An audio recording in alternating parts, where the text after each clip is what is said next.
He and I spent a lot of time together. Upstairs, the upper part of Graceland is basically his room and my room, so we spent a lot of time together up there because there wasn't anything else going on. We weren't going to buy Graceland. We were never going to live in Graceland. I wasn't going to build Graceland for her on top of a ranch somewhere. And For over 40 years, Graceland, Elvis Presley's home, has attracted millions of visitors yearly. However, one part of the mansion remains off limits to everyone, even decades after his death: the mysterious upstairs. The room has become a center of so much curiosity that it has raised many theories and speculations. But what secrets could it be hiding? Why has no one, not even the biggest VIPs, been allowed to visit? Join us as we delve into why nobody goes upstairs in Elvis's home, Graceland. Graceland is one of the most iconic tourist sites in the United States. It is known as the home of Elvis Presley, the king of rock and roll. Tourists can walk into every part of the mansion except the top floor. We will not dive into details about the top floor because we first want to examine how Graceland became a popular tourist site. Graceland, located at the center of Memphis, Tennessee, is one of the most famous tourist attractions in the world. For anyone who hasn't heard of Graceland, or even gone for a one-time trip, this is the opportunity to learn more about the most famous abode of Elvis Presley. Graceland is a must-see destination, and the visitors either explore in groups or on their own with the help of an iPad. Nearly 500,000 people visit this place every year, and the first thing you're welcomed with as soon as you step into the gate is a feeling of connecting back in time with Elvis's life. These tours allow them to see various parts of the property, including the mansion, Elvis Presley's car collection, artifacts, and other beautiful things in the house. It's important to note that Greenland is a major place that brings Elvis Presley's music legacy back to life. So, why is it linked to Elvis Presley in the first place? Graceland Farms was first owned by Stephen C. Toeff, founder of S.C. Toeff and Company, Memphis's oldest commercial printing firm. Before the mansion was built in 1939, the site was named after Toeff's daughter, Grace. The house's first residents were Ruth Brown Moore and Dr. Thomas Moore. His family had a musical connection too, as their daughter played the harp in the Memphis Symphony Orchestra. During that period, Elvis Presley was already deep into his musical career with fame. In 1956, Elvis purchased a $40,000 home for himself and his family at 1034 Audubon Drive in Memphis. His fame grew as he grew in his musical career, especially after his television appearances, and the number of fans he started getting outside his house increased, though it was his neighbors. However, they were all happy to have a celebrity living nearby. Elvis was already rich and looking for another property to add to his wealth. So Presley gave his parents a budget of $100,000 and asked them to find a farmhouse-like property to purchase. What they saw was far higher than Elvis's budget, and they paid around $102,500. At the time, Graceland was located in southern Shelby County, several miles south of Memphis's main urban area. At that point in his musical career, he worked on a movie titled Loving You. This marked a major turning point in his career, and acquiring Graceland was a part of this transformation. Originally, the mansion was about 10,000 square feet, but Elvis expanded it to approximately 17,700 square feet. The property became where he could host countless friends and family members. There were always accommodations outside the mansion, making it a welcoming space for many. Elvis would invite Richard Williams and singer Buzz Cason to the house. To him, Graceland was more than just a house. It was a place where he could not only ease out his pressures of fame and enjoy time with loved ones, but also invite friends and chill out with fellow musicians. Plus, it was a home for himself and his family, filled with many cherished memories. At a point, Graceland became synonymous with Elvis and his legacy as the king of rock and roll. At that time, Elvis and Priscilla were already into each other before they tied the knot on May 1st, 1967. Priscilla Presley stayed at Graceland for 5 years before she got married. Their daughter, Lisa Marie Presley, was born on February 1st, 1968, and lived the first years of her life on the estate. However, after her parents divorced in 1972, Priscilla, her mother, moved with Lisa to California. Every year around Christmas, they would go to Graceland to celebrate Christmas together. Something tragic happened on August 16, 1977. According to several rumors, Elvis Presley was in his bathroom when he died at Graceland. The cause of death was initially reported as a heart attack, but further investigations revealed that a combination of health issues plus long-term drug use played a critical role. It happened on a fateful morning when Elvis was preparing to read in his bathroom, a routine he always follows when relaxing before bed. However, the combination of medications he had been taking for various ailments, including insomnia, high blood pressure, and pain, led to his untimely death. Elvis was already suffering from overdependencies on different types of drugs like barbiturates, amphetamines, and narcotics, which were often prescribed by his physician, Dr. George Nikopoulos. It was these dependencies that affected his health severely, contributing to other health problems like glaucoma, hypertension, liver damage, and an enlarged colon. At that point, he slumped on the floor. His then-fiancée, Ginger Alden, found him unresponsive and was rushed to Baptist Memorial Hospital in Memphis. Different attempts were made to revive him, but it was unsuccessful, and he was pronounced dead at 3:30 p.m. When the news broke out about his death, it was so sad and touching, which contributed to the decision to keep the second floor private out of respect. A private funeral was held, and he was buried in the first property he purchased, alongside his mother, Grace. After reports of theft attempts in the house, Elvis's father, Vernon, decided to move their bodies to Graceland. Now that mansion serves as the final resting place for several members of the Presley family. Alongside Elvis and Gladys, Vernon Presley and Minnie Mae Presley, Elvis's grandmother, are all buried there. Also, Elvis's twin brother Jesse, who was stillborn in a recent death, which was Elvis's daughter, Lisa Marie Presley, and her son Benjamin Keough, who tragically died by suicide in 2020. Today, the property is preserved as a tourist center where visitors can come and celebrate Elvis's life and career.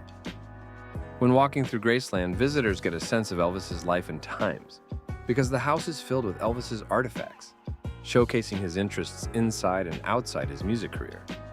The rooms are decorated in the style of the 1970s, providing a glimpse into the era when Elvis was at the peak of his career.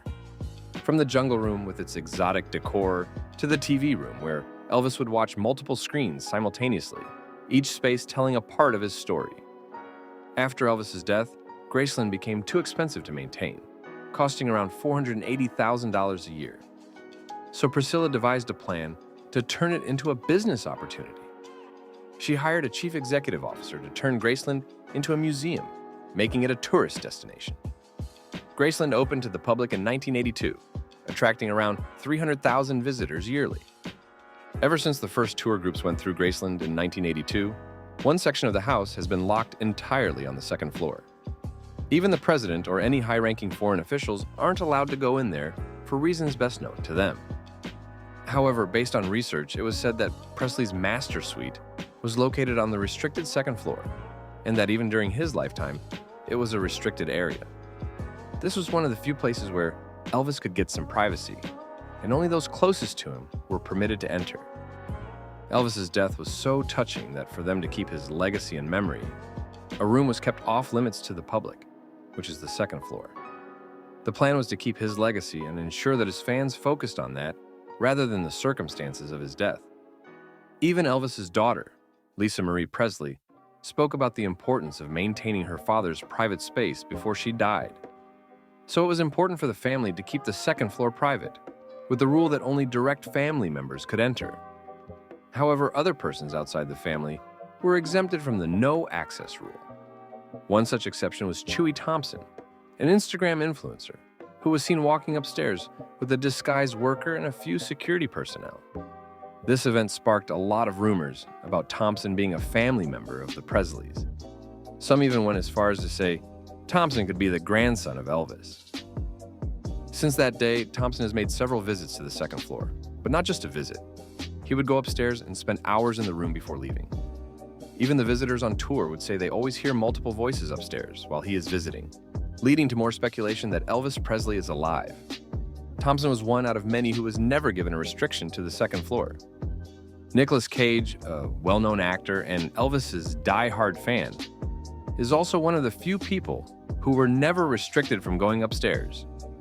Nicolas Cage was not a family member, but he got access to the second floor of Graceland since he was married to Lisa Marie Presley, Elvis's only daughter. They married in August 2002, but their love did not last long as they both filed for divorce 3 months later. During their marriage, Cage had a rare chance to explore Graceland's private rooms, including the restricted second floor. To Cage, the access was a noteworthy exemption, demonstrating his close relationship with the Presley family during that time. In an interview, Cage called the legendary singer his hero. His relationship with Lisa Marie Presley steered up the long-held affection for the king of rock and roll. So, access to the second floor of Graceland was more than simply a tour. It was a personal encounter that linked him directly to Elvis's legacy. Cage has always appreciated Elvis and even played an Elvis-inspired role in the film Wild at Heart. This rare opportunity for Cage is a brag, because even high-profile persons, such as former President Bill Clinton, were denied access. However, reports have shown that he might not be granted access again because the door that leads to the exact room where Elvis was buried has been chained shut. His bedroom is locked for good to keep the room in perfect condition with no visitors whatsoever. There are reasons behind what people do, and the Presley's family has a more authentic reason for restricting visitors to the second floor. The decision to restrict the second floor of Graceland was not just to preserve Elvis's legacy, but also to store some personal items of Elvis that were too sensitive to be revealed publicly. Over the years, the restricted room has become a focal point of discussion about what lies beyond the velvet ropes. Some believe that his valuables, personal letters, and perhaps even unreleased music recordings are stored upstairs. The curiosity is understandable, given the area's connection to Elvis and its role in his private life. Thousands of fans visit Graceland yearly, hoping to see what lies beyond the closed doors. This sense of mystery is a big part of what makes Graceland such a fascinating place. It includes the Car Museum, which is not part of the main house, but is located on the property and features Elvis's impressive collection of cars. One example is his famous pink Cadillac, which he purchased on July 5th, 1955. When he was alive, he would use his newly acquired car in songs like Baby Let's Play House, the first song recorded by Elvis to appear on a national chart, which made the top 5 on the Billboard Country Singles chart in July 1955. Elvis later gave the car to his mother, Gladys, as a gift. A collection of motorcycles and other vehicles showcases Elvis's love for cars and bikes. In addition to the mansion and the Car Museum, visitors can check out the Elvis Presley Memphis complex. Another attractive spot is the Racquetball Building. The Racquetball Building is another notable structure on the property, which Elvis built as a place to play racquetball and stay fit. Today, it serves as an additional display area. The Trophy Building also houses Elvis's stage costumes, awards, and memorabilia, showcasing his achievements and contributions to music and popular culture. One of the most striking elements of this building is the piano, where Elvis reportedly played one of his final songs before his death. The property extends beyond the mansion itself. Visitors can explore the meditation garden, where Elvis and his family are buried. This peaceful spot is a place for reflection and remembrance, attracting fans worldwide who come to pay their respects to the king of rock and roll. How about the pool room? The pool room is located in the basement, and over 400 yards of pleated fabric cover the walls and ceiling in intricate, colorful patterns. With its vintage pool table and cozy atmosphere, this room was one of Elvis's favorite spots to relax with his music, folks. Now, here comes the most famous and the most liked room in Graceland, the Jungle Room. This room showcases Elvis's love for tropical, exotic decor, with green shag carpeting even on the ceiling, animal print furniture, dark wood, and various jungle-themed accessories. The room also features a waterfall built into the stone wall, adding to the tropical feel. In the later years of his life, Elvis used the Jungle Room as a recording studio for his final 2 albums. We also have the exterior, the living room, the dining room, and lots more. These areas are dedicated to different aspects of Elvis's life and career. From his early years and rise to fame, to his time in the Army and his movie career, Graceland offers a comprehensive look at the king of rock and roll. Some interactive displays and memorabilia give a deeper understanding of Elvis's impact on music and culture. The tourism experience at Graceland is designed to be engaging and educational. Modern technology such as iPad-guided tours allows visitors to explore the property at their own pace while learning interesting facts and stories about Elvis's life. The guided tours are available in multiple languages, making Graceland accessible to international visitors. The combination of historical significance, personal stories, and interactive exhibits creates a visit that is not just informative, but truly unique and memorable for fans and tourists. Graceland's role in the local economy cannot be overlooked. The attraction brings many tourists to Memphis, significantly boosting local businesses, hotels, and restaurants. The site employs diverse people, from tour guides and maintenance staff to those working in the various shops and restaurants on the property. Graceland's economic impact extends beyond the mansion's gates, making a tangible difference to the wider Memphis community. Throughout the years, Graceland has remained a beloved landmark for Elvis fans and music lovers. Its preservation allows new generations to connect with Elvis Presley's legacy and understand his cultural impact.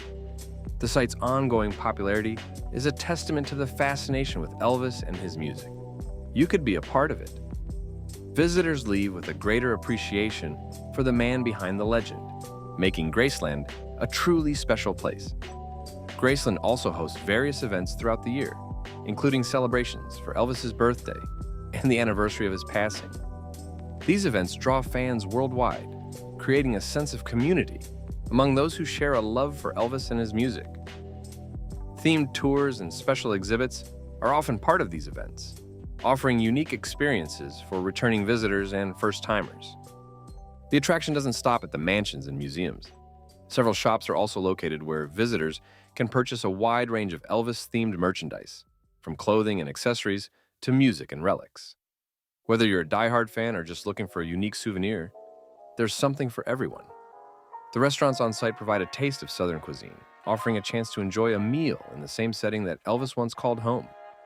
These additional features enhance the overall experience, making a visit to Graceland not just a tour, but a full-day adventure. Graceland's appeal lies in its ability to transport visitors back in time. The preserved rooms, vintage decor, and personal items all contribute to a sense of stepping into Elvis's world. The authenticity of the experience is a major draw for fans who want to feel close to the king of rock and roll. The detailed tours and informative displays help to bring Elvis's story to life, creating an emotional and educational connection. Well, we have come to the end of this video. What do you think about the reason behind the secret room? Or why is nobody allowed to go to the second floor in Graceland? Drop your thoughts in the comments section.